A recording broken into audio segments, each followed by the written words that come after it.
Welcome, guys. I'm so happy to have you here. Anna, let's start with you. You set up your first business at the age of just 13. I did, yeah. It was lockdown. I was really, really bored. And I found literally a shoebox full of sort of old strings and charms and things like that. And I started putting them together and making jewellery, and it all sort of snowballed from there. So what did you do? You listed them where? Because how did you go from making these in your bedroom to thinking, I'm going to sell these? I think it was just the natural progression, to be honest. I was really bored. I needed some spare pocket money.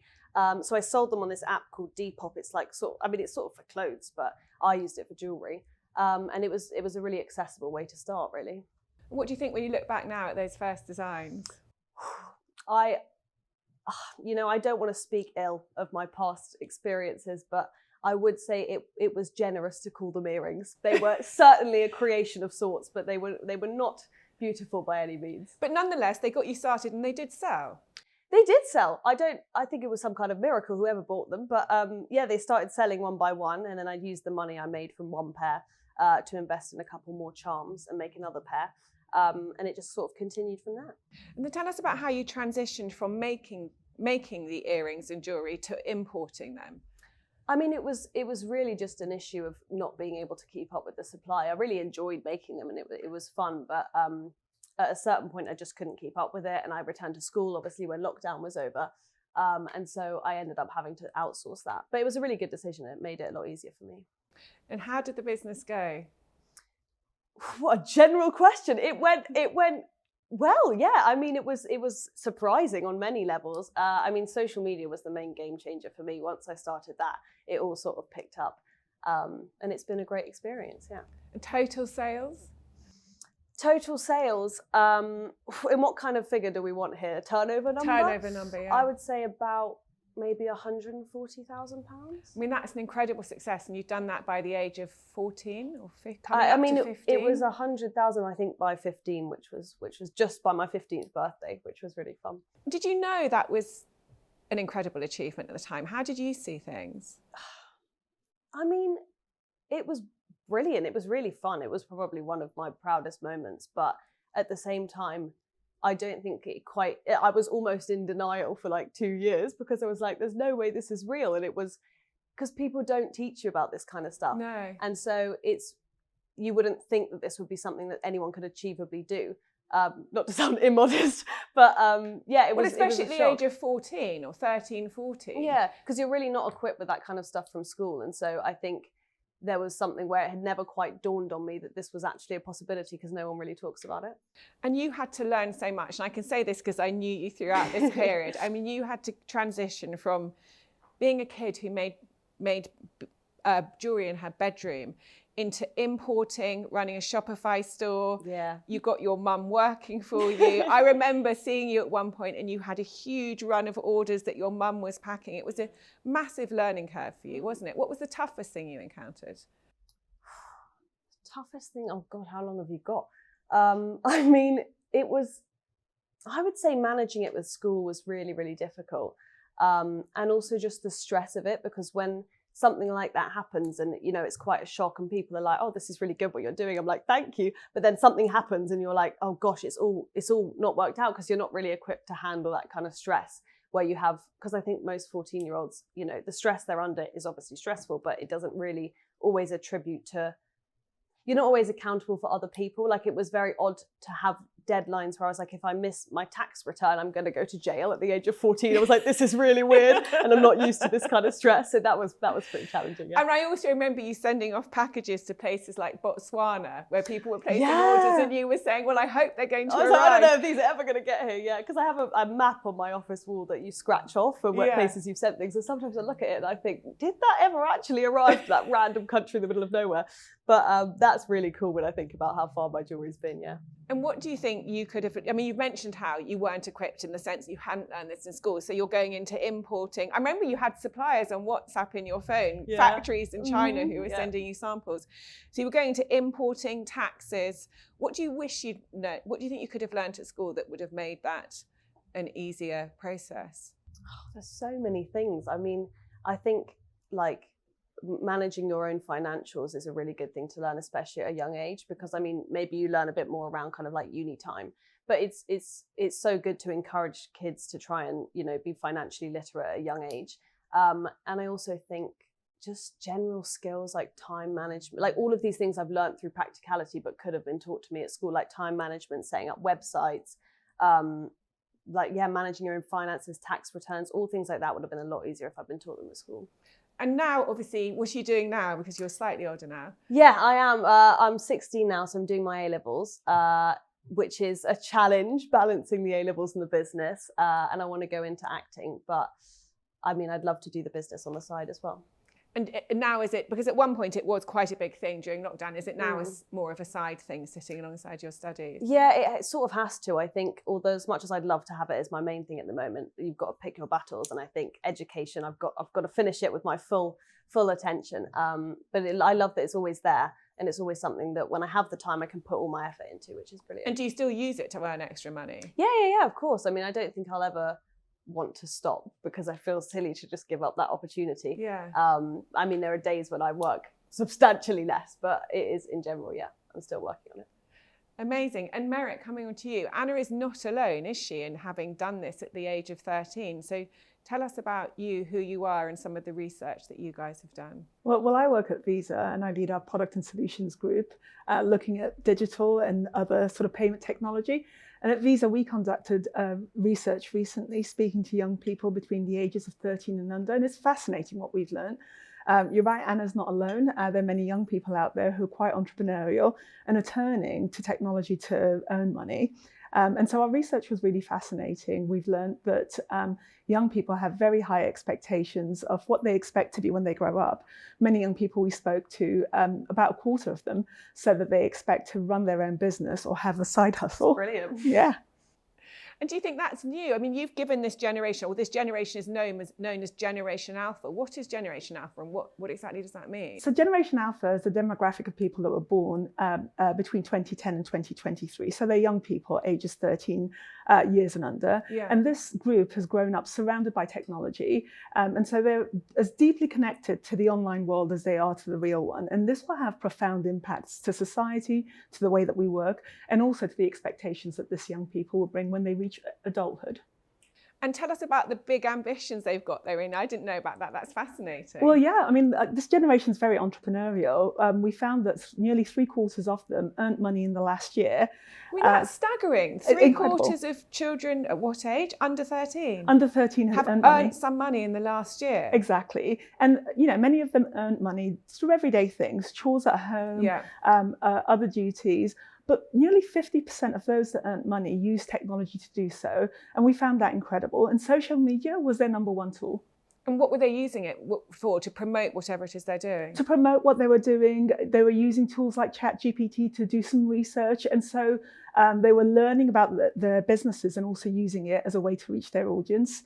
The other thing that we find with young people is that they do believe technology will be really embedded into the world of work.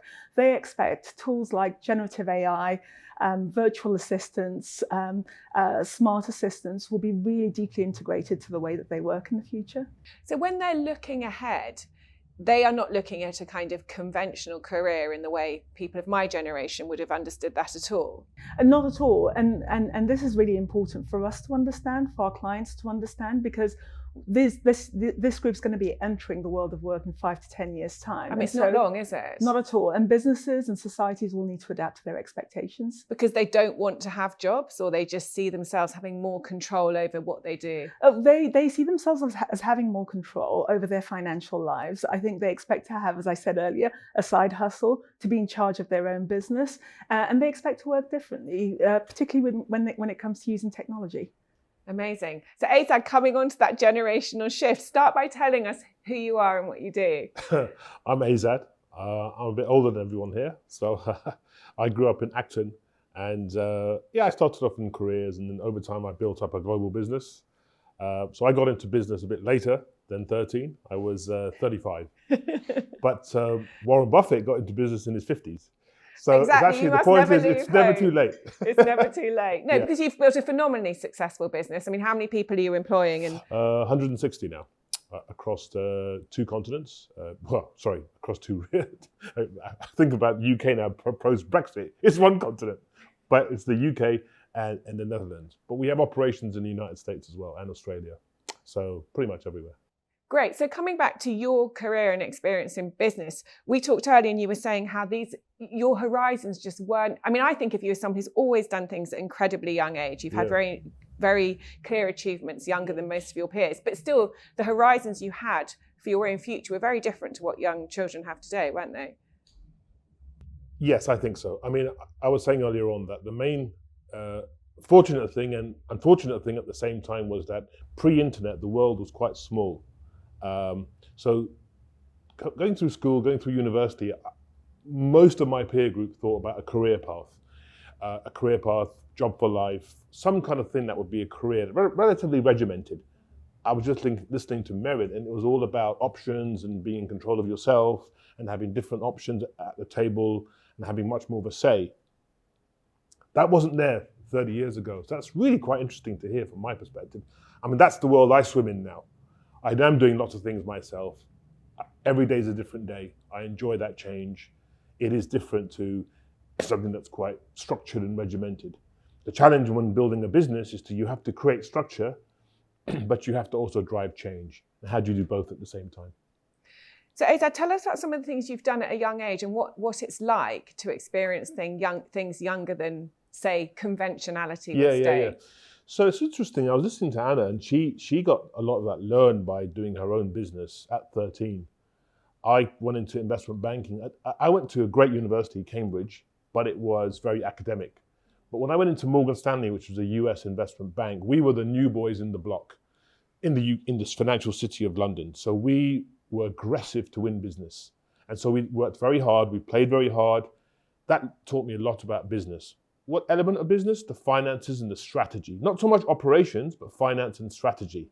From there, a client hired me at a very young age, 29. That client now is known as Virgin Media. And at 32, I was running the consumer business, which was very young, but I had a great mentor and he believed in me. So actually, that was a big thing, to give credit where credit is due. George Blumenthal, who was my chairman, he saw this crazy young man and he said, actually, I want you to run the company. And how many people were you managing? At that time, 19,000. And you were 31 years old, 32? Yeah, 32, yeah. All my direct report used to say to me, Aizad, you could be my son. I said, well, that's great. I like that.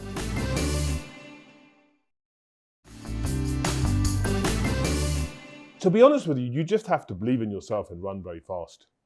And then just hope that people are going in the direction that you believe in, and and that's pretty much it. I didn't really give much time to having second doubts about myself at that point in my age, at that point in life. By the way, that's also a bad thing too. It's not great always having extreme self-confidence, but I did have I did have extreme self-confidence, and I believed in what I was doing. But it's always good to have somebody like a mentor that you can bounce things off. And maybe he has seen a few pitfalls in life that you haven't yet seen with your energy, and then you can bounce those and listen to those and take them on board. I had a couple of good mentors. I mean, that's an amazing point. And Anna, it brings back to how I met Anna, because I worked with Anna in that sort of mentoring role when you were 13, 14. And I think the question is, the education system is always under scrutiny because the world we know has moved on a lot and the education system hasn't. So what do you do when you don't have that information? You seek mentors. What do you think you would like to change about the education system if you could? We'll be here for a while if I start listing things. I think practical skills are so helpful. Like, although being taught everything I learned through doing the business would have been really useful, I think actually physically going out and doing it is the best way to learn anything. And so I think schools taking on challenges like encouraging young entrepreneurs and business ventures is brilliant. You know, my old school the other week, I think, did something where they gave everyone, some of the younger kids, they gave them all a tenner and saw what business they could make from that. And I was like, that's brilliant. You need to be encouraging kids to get into making their own money. I think it's fabulous. Totally.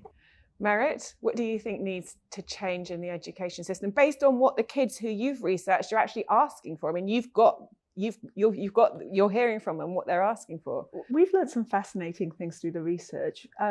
Children are 3 times more likely to learn from social media and digital content creators about earning money, about financial sort of awareness and understanding than they are through reading books. And that is incredible.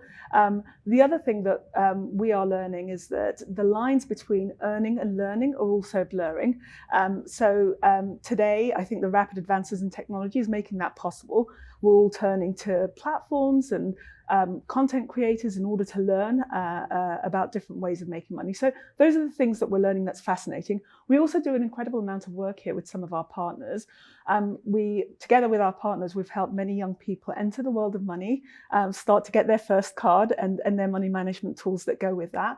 We've also empowered these kids to learn about financial growth and enabled their parents to support this maturity and give them a sense of control and confidence around managing money. And this is really important to increase their sort of financial acumen, their understanding of how to manage their own money.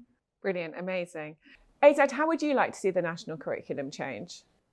You get a lot of critical thinking in the curriculum, and you get a lot of history, and you get a lot of understanding of those appreciations, the basics, maths. What I've learned outside my formal education is, I was just mentioning, two important things in my life anyway. One is that the world is much bigger than the UK. I learned that really at Morgan Stanley. I didn't learn that at Cambridge, and I didn't learn that at school. Yeah. I learned that at Morgan Stanley.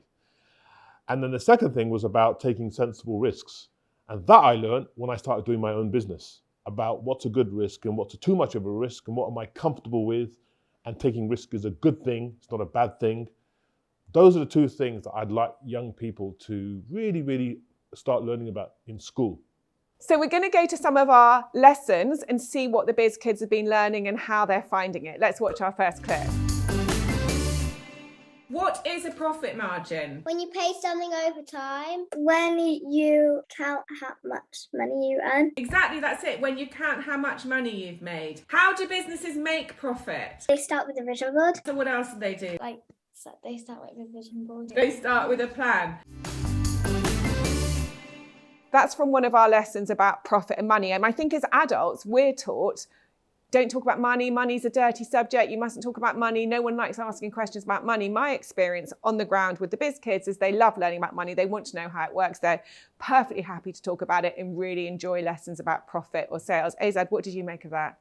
I absolutely loved it, because even now in my own company, people are curious about money, but they don't understand it. But they've been past their education. They're in their working lives. And when I talk to them about the things she just talked about, profit margin, you asked her, I'm teaching adults about this stuff. And now I'm seeing kids are fascinated by it. And that's a good thing, I think. Yeah, and what's brilliant in our lessons is they often get their numbers wrong. So if anyone watches it back with a mathematical brain on, they'll be like, well, that doesn't really add up. But the point is, at least they know the concept of profit, they're talking about it, and it's more the exercise. So good. Tash, I go through teaching staff the difference between markup and profit margin. So the markup is when you take a cost and you add your profit on top, and the profit margin is where you sell something for a price and how much of that is your profit. Yeah. And there's a complete difference. 99% of my staff don't understand that until I sit there with a whiteboard drawing it out. And I think I need to bring markup into the next Biz Kids. We just do profit margins. I'm going to teach markup. Mehret, what did you think? I think that's really interesting. I mean, taking the words and the concepts to one side, I think this idea of making money is intuitive to some of the young people that we came across. We came across a young boy, aged 9, that was buying fidget toys from wholesalers, Jaden Wallace, and he bought them at 11 pence and was selling it at a local market for £2. And so making that markup and the concept of making money is intuitive to kids as young as 9. 100%. I mean, we have a kid in Biz Kids who's age 11 who was doing bracelets and discovered the margin was higher in sweets. So he's pivoted his whole business into sweets because he was making bracelets and selling them and realised that if he's got his parents to help him find a wholesaler and there's a better margin there. So I thought that was an incredible result to have reached by just 11, to have done a business pivot from bracelets into sweets in order to drive a higher profit margin. Fascinating. Right, let's look at our next clip. Would you guys sleep on a floor for 3 years in order to do something that you wanted to do? No. Depends how much I wanted to do it and how close I was. Okay, that's a really good point, Stella. So if you think you were explain it more. If you were really wanted to do it and you were close, what would you do? Then I'd probably buy a bed. That's a good idea, Annie. Depends what I'm sleeping on the floor for? He's so rich, why can't he just buy just like a mattress? Well, maybe he had a mattress. I mean, you're right, he could be exaggerating. So what we're saying is that Elon Musk has achieved amazing things, but he is both persistent, he kept going even though he had to sleep on the floor, and resilient. So to succeed, you have to be persistent and be resilient, okay? You need both those ingredients. So that was a lesson about persistence and resilience, both qualities that people need in business and in life. Anna, what did you make of that? I thought it was just brilliant. It was so sweet. I love the one who just went, he should just buy a mattress. Very good point.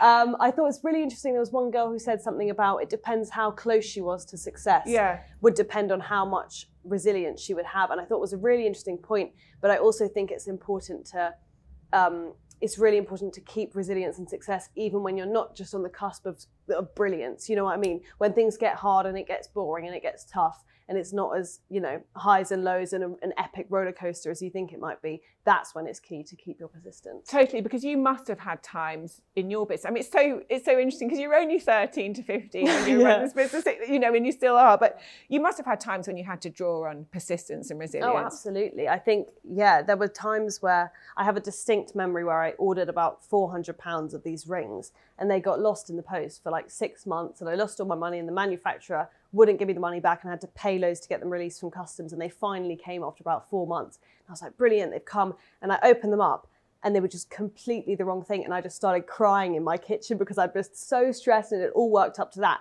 And I think that I was like, God, I should just give up. Like, it's all gone wrong. I can't do anything anymore. And that's the moments where it's key to have resilience, where it's like, all those little things that get you down, you face a big setback. I think it's so important. I can't even imagine dealing with customs at the age of 13 or 14 years old. I mean, unbelievable that you actually got them there. Oh, it was such a nightmare to get them. I had to pay so much money to get them. And of course, released. you know, £400 is a lot of money to feel like you're losing to anyone's book, especially when you're 13, 14 or 15. Yeah, exactly. I mean, it's interesting hearing adults obviously talk about making money because I'm at a completely different stage to you. But like for a 13, 14-year-old, £400 of investment is not cheap. And so it was pretty heartbreaking when that happened. But you did call on your persistence. And I called on my persistence. I got over it in the end and I kept going. Amazing. Mehret, any thoughts? I think what's really interesting hearing Anna talk is this idea of learning all the time through failure.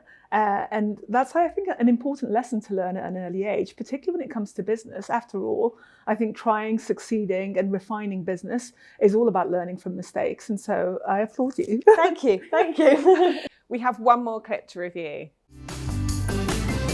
What is a business plan, James? How the business should work and go. Yeah, good answer. Millie? It's a plan that you do before you start the business, so then you don't have to do it all on the spot and then you can make mistakes. Totally, that's right. So you can do your planning beforehand. Noah? It's like making a schedule. So this is going to be here, this is going to be here, like that. Right. Why do you think you need a plan? William? I'm a very organised person, so I have plans for literally everything. I have to-do lists. I'm the total opposite of William. I do not plan anything. I'm all over the place usually. You need a business plan because if you're just going, okay, so I'm going to put this here, there, everywhere, it's going to turn out like a total mess. Your business might get put down. So you need to have a plan to make sure it's going the way it needs to go. That's right, Noah. That's a brilliant answer, Maxwell. If you don't know what you're doing, then it could end out in a bad way for you. Totally. So it helps you organise your thoughts. That's exactly right.